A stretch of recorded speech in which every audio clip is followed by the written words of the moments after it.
지난 시간에 이어서 오늘은 사무엘기상 14장 14절에서 35절 말씀을 함께 살펴보고자 합니다.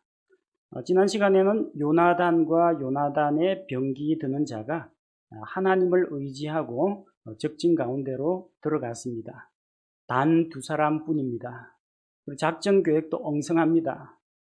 하지만 그들은 믹마스 통로 건천을 건너서 블레셋 수비대가 있는 곳으로 건너갔고, 주께서 함께 하심으로 말미암아 하나님께서 그들에게 힘과 용기를 주시고 그 소규모 전투에서 이기게 하셨습니다. 그래서 이스라엘 군대가 크게 위축되고 억압을 당했었는데, 이제 드디어 전세를 역전할 수 있는 그런 기회가 오게 된 것입니다. 요나단이 앞으로 나아가면서 자기 병기로 블레셋 사람을 치면, 그의 병기 드는 자가 뒤따라가면서 그 사람을 이제 죽이면서 차근차근 나아가기 시작했습니다. 그 전과를 살펴보니까요, 14절에 요나단과 그의 병기 드는 자가 한겨리의 소들이 쟁기질을 할 수 있는 반 에이크 땅에서 처음으로 살육한 자가 20명 가량이더라. 수비대입니다. 수비대는 게 본대가 아니고요, 앞쪽에 나아가서 적이 침입하는지 또 얼마만큼의 병력이 오고 있는지를 이제 관찰하기 위해서 내보낸 전초부대입니다. 근데 그들을 초기 전투에서 쓰러뜨렸는데 20명, 처음 쓰러뜨린 자가 20명 가량이었다고 합니다. 20명 가량이었다고 하면 될 텐데 말이 조금 길죠. 한겨리의 소들이 쟁기질을 할 수 있는 반 에이크 땅에서, 우리가 모르는 조금 낯선 단어가 나왔습니다. 에이커라는 용어는 영국에서 사용하는 면적의 단위입니다. 1에이커는 어느 정도냐면요, 4047제곱미터를 이야기합니다. 평수를 이야기하면요, 1224평입니다. 그러니까 반 에이커라고 하면 약 600평 정도 된다고 생각하시면 됩니다. 이 에이커라는 단위는 누가 만들었느냐면요, 에드워드 1세가 창안한 단위입니다. 정부의 어떤 도량형 협회에서 기술국에서 만든 게 아니고요, 왕이 단위를 정하면 그게 법령으로 선포가 됩니다. 에드워드 1세 당시에 그의 에드워드 1세가 1272년에서 1307년이니까 거의 14세기 그 즈음의 사람입니다. 단위를 어떻게 정했냐면은 황소를 부려서 하루에 갈 수 있는 땅의 면적을 에이크라고 했습니다. 그러니까 상당히 추상적이죠. 가로 얼마고 세로 얼마고 그게 아니라 소 한 마리 끌고 하루 동안에 갈 수 있는 밭의 크기, 그걸 땅 면적으로 정했습니다. 그리고 킹제임스 성경은 영국에서 나왔고요, 1611년에 나오면서 당시의 그 도량형 단위를 그대로 이제 사용한 겁니다. 당시에는 국왕의 말이 그냥 곧 법이었습니다. 도량형도 국왕이 정하는 겁니다. 영국의 헨리 1세가 만든 단위가 있습니다. 야드라는 단위. 들어보셨습니까? 길이의 단위입니다. 길이의 단위인데 어떻게 길이를 정했느냐면은 팔을 쫙 뻗었을 때 이 엄지손가락하고 코 사이의 거리를 1야드로 정한다. 근데 사람마다 팔 길이가 다 다른데요, 누구를 표준으로 합니까? 짐이 곧 법이다. 그래서 국왕 폐하의 코에서 이제 엄지손가락까지 쫙 뻗었을 때 엄지손가락까지 거리가 그 헨리 1세 경우에는 91.44cm였다고 합니다. 90이면 딱 떨어지고 좋을 텐데, 어쨌든 국왕의 신체 단위에 대해서 토달 사람은 없습니다, 당시에. 그래서 1야드는 91.44cm가 되었습니다. 그래서 오늘날 우리가 지금 미터법으로 환산하려면요, 조금 머리가 아픕니다.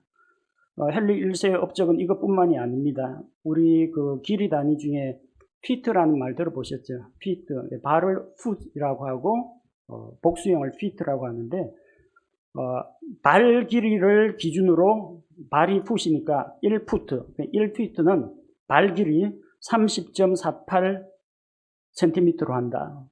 누구 발을 기준으로 할까요? 내가 법이다. 그래서 헨리 1세의 발 길이가 오늘날 1피트 단위가 됐습니다. 30.48cm입니다. 발이 당시 사람 치고는 우리 보통 265, 270 있는데 당시 사람 치고는 발이 좀 컸던 모양입니다. 어쨌든 이 에이커라는 것도 이제 국왕의 명에 의해서 만들어진 단위인데 600평이면은 아마 뭐 그렇게 넓은 공간도 아니고 좁은 공간도 아닙니다. 한눈에 딱 둘러보면 다 눈 안에 들어올 만한 그런 정도의 거리였고 그 안에서 전초 부대로 나와 있던 수비대 사람 20명 가량을 이제 쓰러뜨렸습니다. 블레셋 진영에서 이런 사람들이 쓰러지고 이렇게 막 소란이 일어나니까 양쪽에서 다 알게 됩니다. 블레셋도 알게 되고 이쪽에 이스라엘 진영에서도 뭔가 적진에서 뭔가 일이 일어났다는 걸 알게 됩니다. 15절에 보니까 군대와 들과 온 백성 가운데서 떨림이 있었고 수비대와 노력하는 자들도 떨며 아군이나 적군이나 다 떨었다는 겁니다. 그런데 사람의 마음이 두렵고 떨렸다 그런 의미도 있는데 그 다음이 중요합니다. 땅도 흔들렸으니 여러분 불안하다고 마음이 흔들린다고 땅까지 흔들리진 않죠. 자기 다리가 후들거리면 후들거리지 땅이 흔들리진 않습니다. 근데 객관적으로 땅도 흔들렸으니 이처럼 그것은 참으로 큰 떨림이었더라.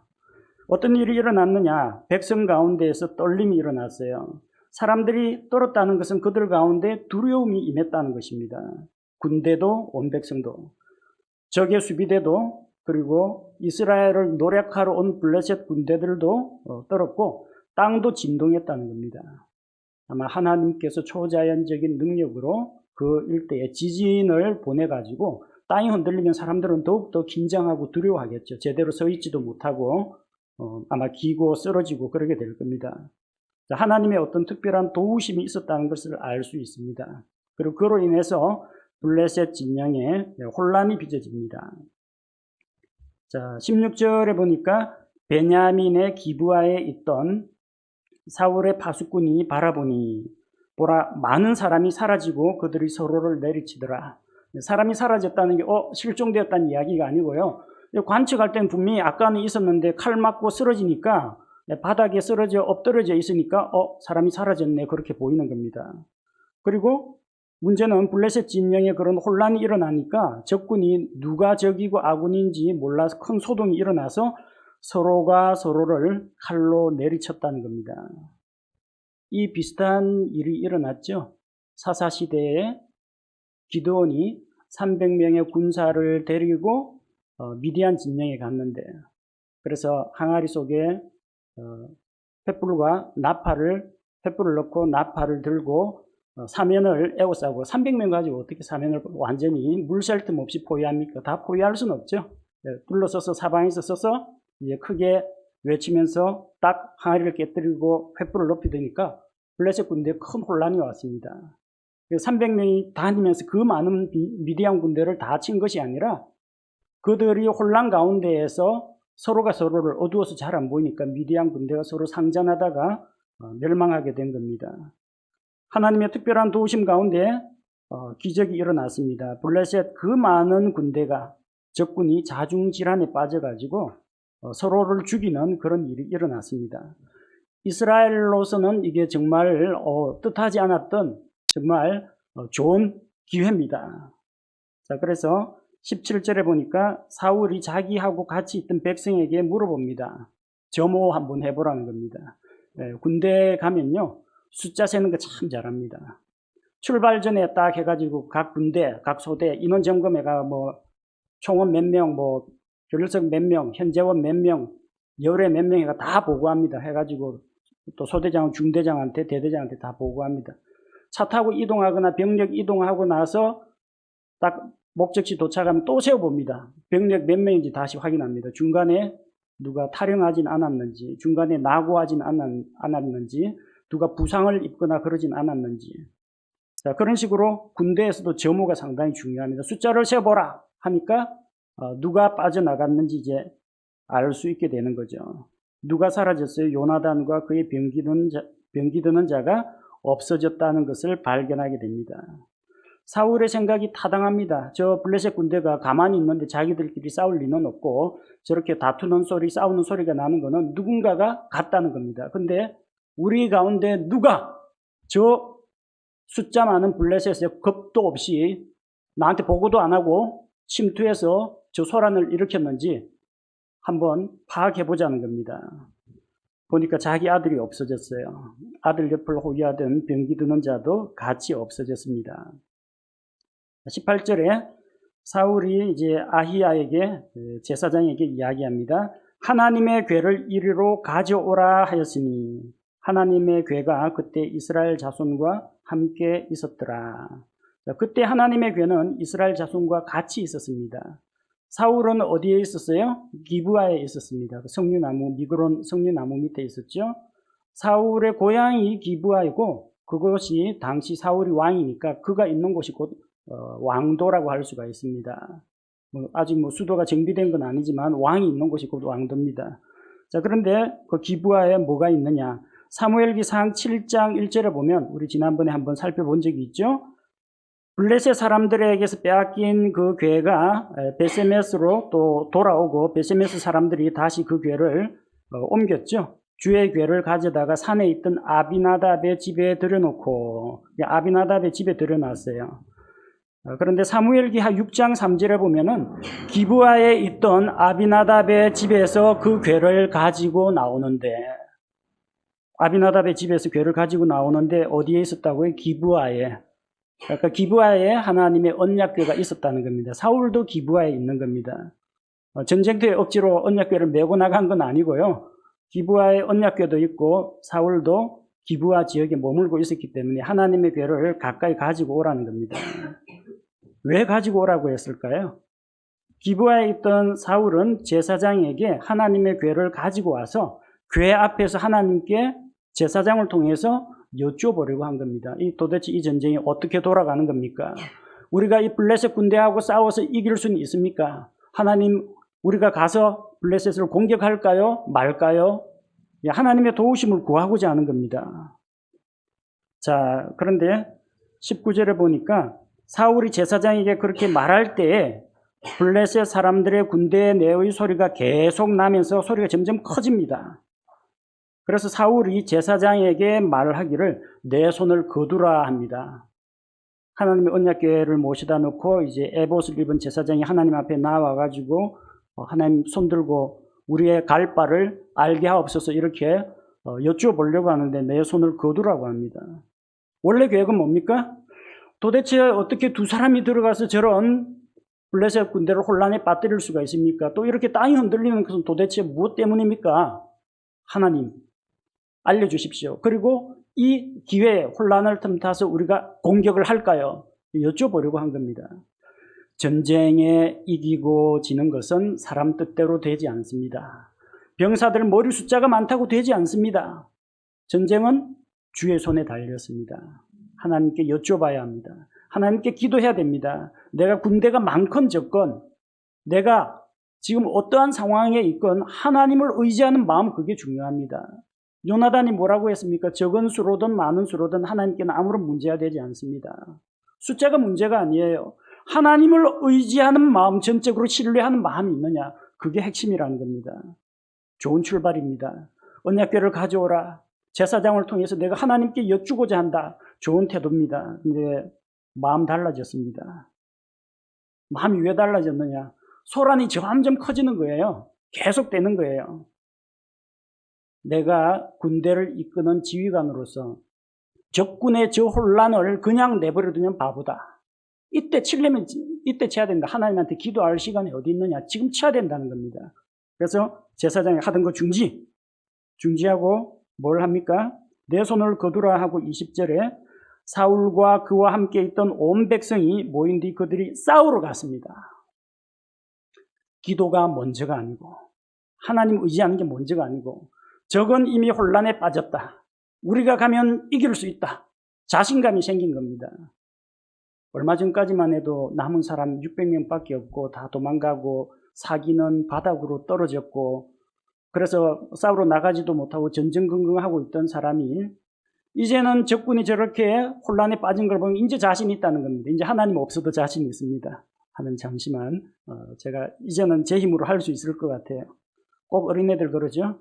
아빠 손잡고 걷자 하면 그런 말다. 아니 내가 세발 자전거에서 두발 자전거로 막 넘어갔을 때 비슷한 현상이 일어나면 아빠가 뒤에서 잡아줄게. 아빠 잡지마 해가지고 자기 힘으로 할 수 있다고 지금까지 뒤에서 아빠가 잡아줘서 안 넘어진 건데 하다 보니까 자신감이 붙은 거예요. 손 놓으라고 자꾸 그럽니다. 고집 피우다가 넘어집니다. 잘 될 때는 하나님 의지 안 합니다. 잘 안 될 때는 하나님한테 살려주십시오 하고 비는데 잘 될 때는 인정 자신이 있다는 거예요. 저런 혼란에 빠진 적은 내가 상대할 수 있다는 겁니다. 자, 싸우러 가보니까 블레셋 진영 안에 보라 각 사람의 칼이 자기 동료를 치매 거기에 크게 쳐 부수는 일이 있더라는 겁니다. 얼마나 좋은 기회입니까? 블레셋 군대가 서로 상전하고 있고 우리는 거기서 슬쩍 끼어들어가지고 그 중에서 살아남은 블레셋 사람들만 치면 되니까 그야말로 힘 안 들이고 전쟁에서 이길 수 있다는 겁니다. 전세가 역전됐어요. 이스라엘에게는 정말 다행스러운 일이고 감사한 일이고 블레셋에게는 이게 대재앙이었습니다. 자, 21절에 보니까 또한 그때 전에 블레셋 사람들과 함께하던 히브리 사람들 즉 사방의 지역에서 저들과 함께 올라와서 진영에 들어온 자들 곧 그들도 돌이켜서 사울과 요나단과 함께한 이스라엘 사람들과 함께하고 또 이 적은 무리의 사울이 이끄는 그 남은 사람 600명밖에 안 된다고 했죠. 그 사람들이 블레셋 군대에 들어갔는데 블레셋 사람들과 함께하던 히브리 사람들이 이스라엘 군대에 합류했다는 겁니다. 아니 히브리 사람들이 왜 블레셋 사람들하고 함께 있습니까?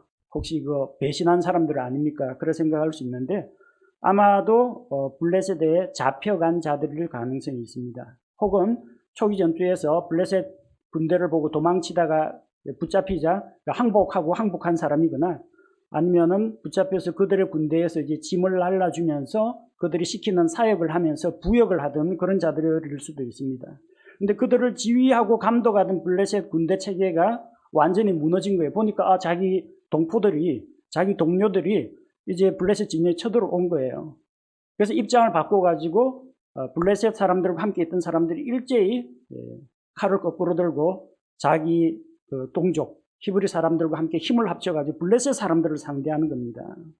그리고 또 어떤 사람들이 있어요? 도망갔던 사람들이 있습니다.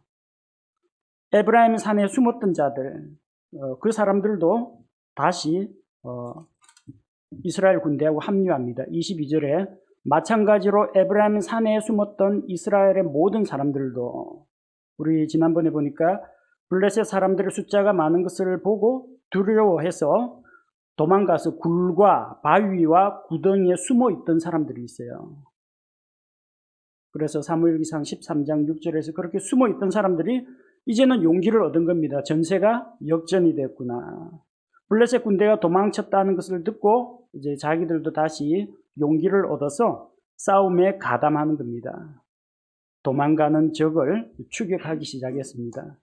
블레셋 군대가 많은 숫자로 나왔지만 결국 하나님께서 도와주심으로 승리를 주시는 겁니다. 그리고 이렇게 아군이 이기고 있다는 그런 소식이 들리니까 승리하는 소식이 들리니까 숨어있던 자들이 돌아오고 도망갔던 자들이 다시 돌아옵니다. 이 모든 승리는 23절에 이와 같이 주께서 그날에 이스라엘을 구원하셨으므로 전쟁이 벳아웬으로 넘어갔더라. 믹마스에 있던 블레셋 군대가 벳아웬으로 달아났고 이스라엘 군대가 그들을 따라잡으려고 추격전을 벌였다는 겁니다. 자, 그래서 전쟁의 승리는 어디에 있어요? 요나단과 병기 드는 자. 그들은 하나님을 향한 믿음을 가지고 첫 발자국을 믿음으로 내딛었습니다. 하나님께서 그들의 믿음과 헌신을 보시고 하나님께서 그들에게 자그마한 승리를 주셨습니다. 그리고 사울과 함께 한 자들이 나아가서 싸웠고 블레셋 사람하고 같이 있던 사람들, 도망갔던 자들, 숨었던 자들이 나아왔습니다. 그들이 칼을 들고 무기를 들고 싸우긴 했지만 승리는 잘 보십시오. 23절 이와 같이 주께서 주어가 뭡니까? 주어가 주께서 여호와 하나님께서 하나님이 주옵니다. 이스라엘 사람들이 그렇게 한마음이 되어가지고 도망갔던 자, 숨었던 자, 그리고 사기가 떨어졌던 자들이 합심하여 싸워서 이겼더라가 아니라 주께서 하셨다는 이야기입니다. 하나님께서 승리하게 하신 겁니다. 자, 그런데 이제 믹마스 이쪽에서 전투를 하다가 저기 베다웬까지 블레셋 사람들이 도망가니까 그것도 잡으러 간다고 또 추격을 합니다. 달아나는 자의 마음도 급하지만 추격하는 자도 쉬운 게 아닙니다. 적이 도망가는데 천천히 걸어갈 수는 없죠. 적은 또 병거가 있고 말도 있습니다. 그 쫓아가려면 다른 박질을 해서 쫓아가야 됩니다. 쫓아가는 사람도 기진맥진하게 된다는 겁니다. 근데 한 가지 곤란한 문제가 생겼습니다.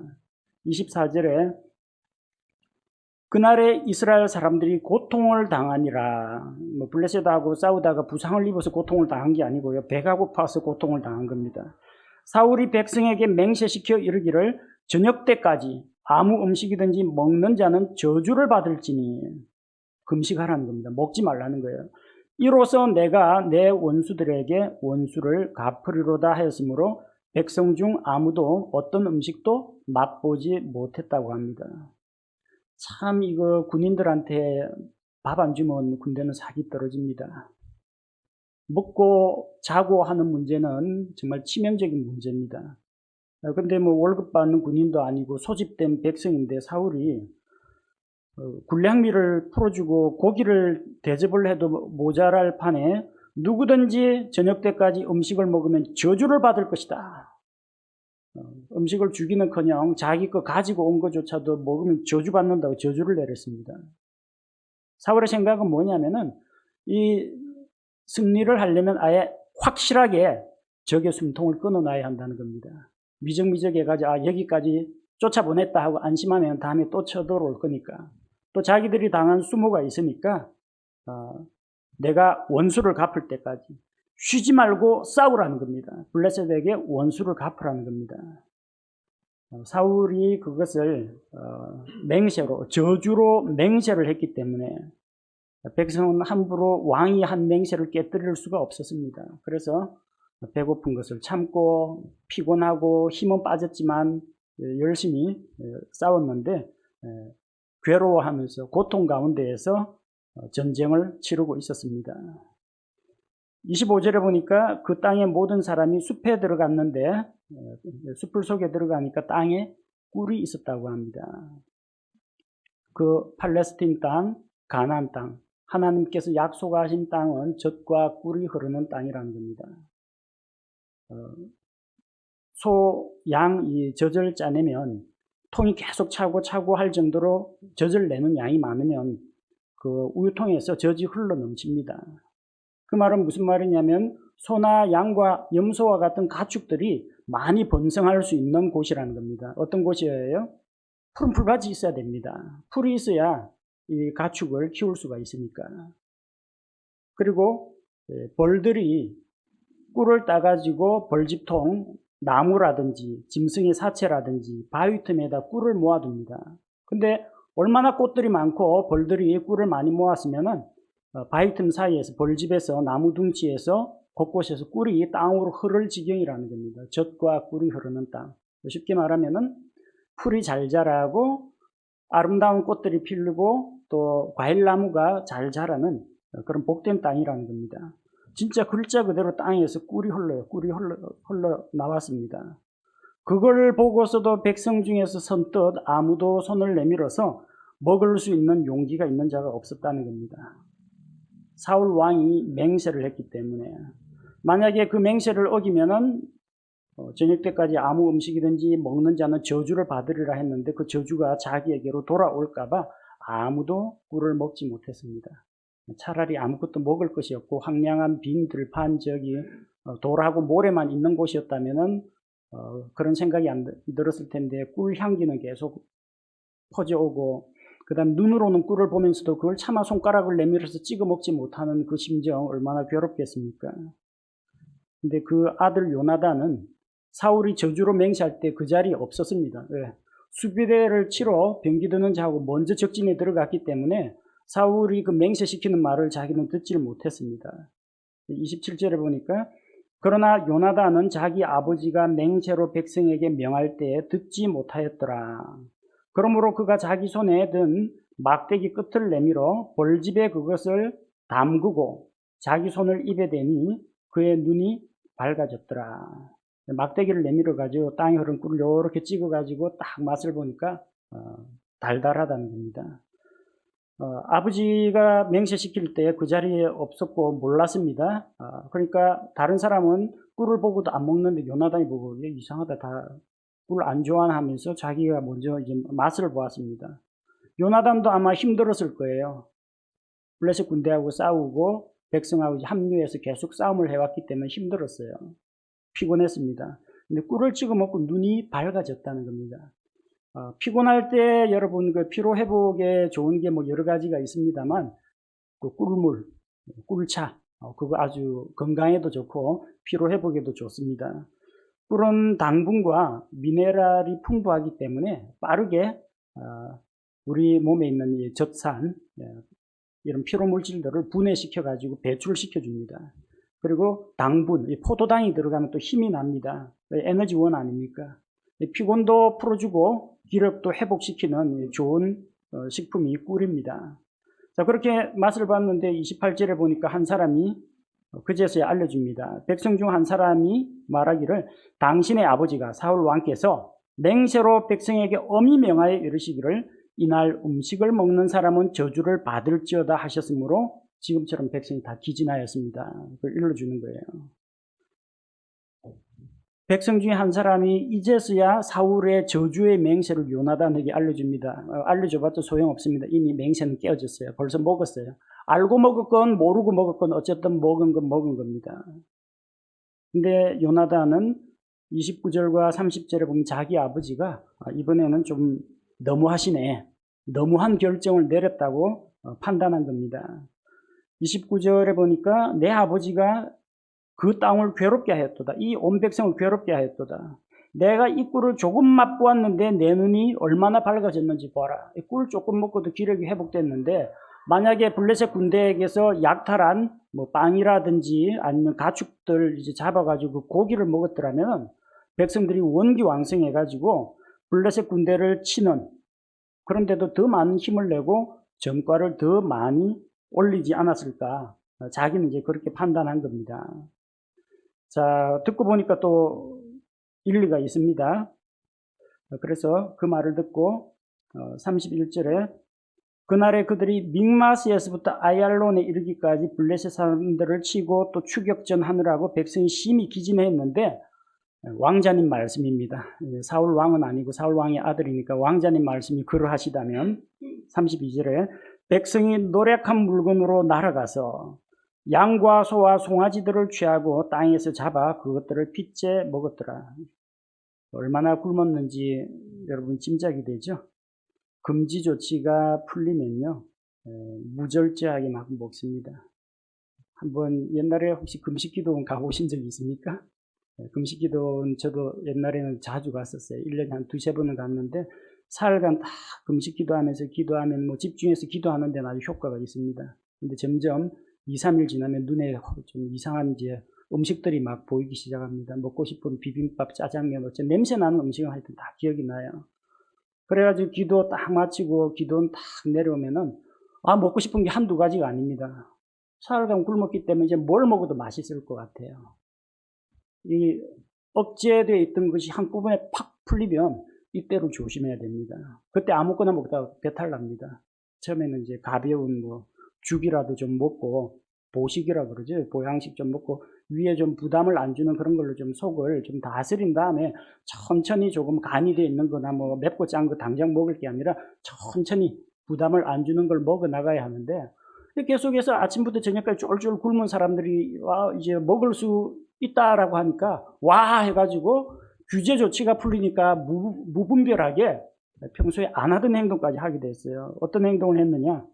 짐승을 잡아다가 지금 배고파 죽겠는데 그게 율법이고 뭐고 생각이 안 나는데 핏째 먹기 시작했다는 겁니다. 이스라엘의 율법에 핏째 먹는 것이 금지가 되어 있습니다. 창세기 9장에서 이미 하나님께서 그 생명의 피를 피에 생명이 있기 때문에 생명을 소중히 여길 것을 말씀하셨고, 누구든지 사람을 죽여서 사람의 피를 흘리면 그 사람의 피도 흘리게 될 것이다 말씀하셨고, 레위기 율법에 육체의 생명이 피에 있다고 했습니다. 그래서 사람은 피를 먹어서는 안 된다라는 그런 율법을 유대인들이, 이스라엘 사람들이 받았는데도 불구하고 배가 고프니까 언제 이거 소금을 쳐가지고 피를 쫙 빨아내고 기다릴 마음의 여유가 없는 거예요. 자, 그래서 하나님 앞에 이제 죄를 짓게 생겼습니다. 피째 먹었어요. 33절에 보니까 그때 그들이 몇 사람인지 사울 왕에게 일러줍니다. 백성이 짐승을 잡아서 피째 먹어 죽게 죄를 짓나이다. 사울이 말하기를 너희가 죄를 지었도다. 이날 큰 돌을 내게로 굴려오라고 합니다. 큰 돌을 굴려와서 짐승을 잡을 자는 여기서만 잡아라. 그리고 거기서 짐승의 피를 다 뺀 다음에 먹도록 합니다. 구석진 곳에서 혼자서 먹지 말고 사람들이 다 볼 수 있게, 볼 수 있는 자리에서 잡아서 한 곳에서 그 피를 쏟으라고 했습니다. 그래서 사람들이 자기 소와 자기 양을 끌어다가 와서 고기를 먹긴 한데 주께 죄를 짓지는 말라고 했습니다. 그 밤에 온 백성이 각각 자기 소를 끌어다가 거기서 잡으니라. 아침부터 밤이 될 때까지 음식을 먹지 못하던 그 백성이 이제 늦은 저녁 시간, 그 밤에 짐승을 잡아서 이제 먹게 된 겁니다. 35절에 보니까 사울이 주께 제단을 쌓았는데 바로 그것은 그가 주를 위하여 처음 쌓은 제단이었더라. 사울이 주께 제단을 쌓았습니다.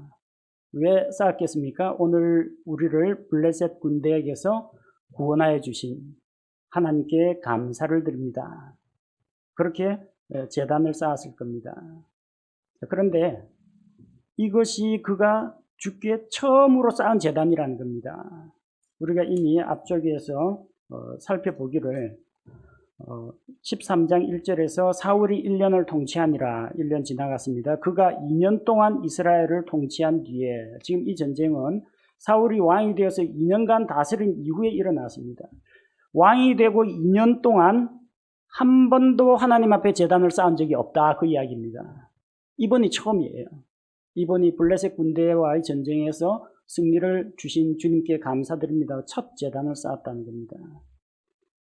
그동안 사울이 하나님을 그렇게까지 가까이 하지 않았고 하나님을 전적으로 신뢰하지 않았다는 것을 보여줍니다.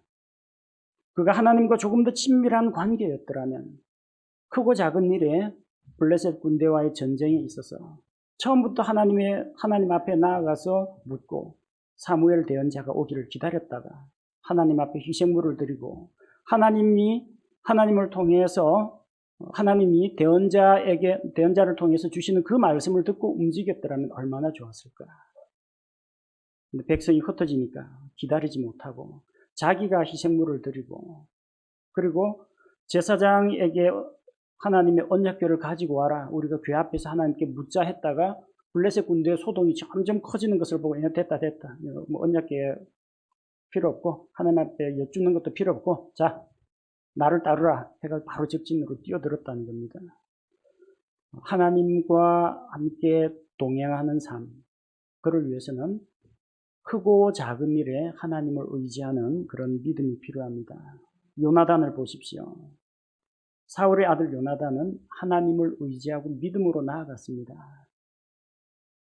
많은 숫자든 적은 숫자로든 간에 하나님 앞에서는 숫자가 문제가 되지 않는다. 주께서 우리를 기뻐하시면 우리에게 승리를 주실 줄로 믿는다. 그 믿음으로 전쟁을 시작하자 주께서 블레셋 군대와 싸우셨습니다. 우리가 믿음으로 발걸음을 내디딜 때 주께서 우리의 믿음과 헌신을 통해서 큰 일을 이루어 주신다는 것을 알 수가 있습니다. 또 이 블레셋 군대에 대해서 두려움을 품고 달아났던 자들, 숨었던 자들도 다시 돌아옵니다. 왜 돌아옵니까? 이스라엘 군대가 이기고 있으니까 돌아오는 겁니다. 아군이 승리했다는 소식을 들으면 군대 사기가 올라가고 숨었던 자들, 도망간 자들이 돌아옵니다. 우리 간증할 때 매 맞고 하나님 앞에 죄 짓고 매 맞고 눈물로 회개하고 돌아온 이런 간증보다는 승리한 간증이 많이 나와야 됩니다. 제가 죄로부터 이렇게 승리했습니다. 제가 복음을 전했는데 오늘 하나님께서 복음의 말씀으로 구원을 주셨습니다. 이런 승리한 간증을 들으면 듣는 사람이 힘이 납니다. 누가 막 자기의 어두운 과거와 하나님 앞에 죄 지은 것과 하나님의 고통스러운 징계 이야기하면 아이고 참 힘드셨겠네요. 그 말밖에 해줄 말이 없어요. 승리의 간증, 힘찬 간증들이 우리 교회에 많이 나오면은 위축된 사람, 침체된 사람들이 힘을 얻습니다. 숨어있던 자들이 나와서 우리도 그리스도의 군대가 돼서 같이 싸우겠습니다 하고 용기 백배하게 됩니다. 또 한 가지 오늘 우리 본문 말씀에서 나온 것처럼 사울이 경솔하게 맹세한 것, 분별 없이 한 맹세 때문에 이스라엘 백성이 많은 고통을 겪었습니다. 하나님 앞에서 하나님의 이름을 걸고 맹세하면은 반드시 지켜야 합니다. 안 지키면은 그에 대한 대가가 따릅니다. 그렇기 때문에 애초부터 지킬 수 없는 약속은 하지 말아야 합니다. 하나님께 한 약속을 지키려고 하다가 사울이 하나님께 한 약속을 지키려고 백성을 강제하고 강제로 음식을 못 먹게 하니까 얼마나 많은 백성이 굶주린 배 그리고 피곤에 지친 몸으로 헉헉대면서 하루 종일 그렇게 고생을 했습니까? 내가 경솔하게 낸 그 맹세의 말 때문에 자신과 자기가 속한 공동체가 피해를 입을 수 있다는 겁니다. 사사기에서 이런 일이 한번 일어났습니다. 입다라는 사람이 경솔하게 맹세를 내뱉는 바람에 자기 딸이 설마 하나님께 드리는 자가, 하나님께 바쳐진 자가 될 줄은 자기는 상상도 못했어요. 그래서 입다의 그런 서원과 같이 경솔한 맹세, 경솔한 서원은 하지 않는 것이 좋습니다. 하나님께서는 우리의 진실한 마음을 원하시지. 너 지킬 수 있어? 맹세해? 도장 찍어? 하나님이 이렇게 하시는 분이 아닙니다. 우리가 할 수 있는 것을 요구하시지 우리에게 억지로 뭔가를 강요, 억압으로 맹세를 요구하지 않습니다. 그러므로 하나님 앞에서 우리가 경거망동하지 말고 경솔하게 말을 내뱉지 말고 언제나 신중하고 진지한 자세를 갖는 것이 필요합니다. 오늘 우리에게 주시는 이 말씀을 통해서 우리가 믿음의 사람이 되고 또 승리하는 그리스도인이 되고 하나님 앞에서 또 진실한 사람이 되기를 원합니다.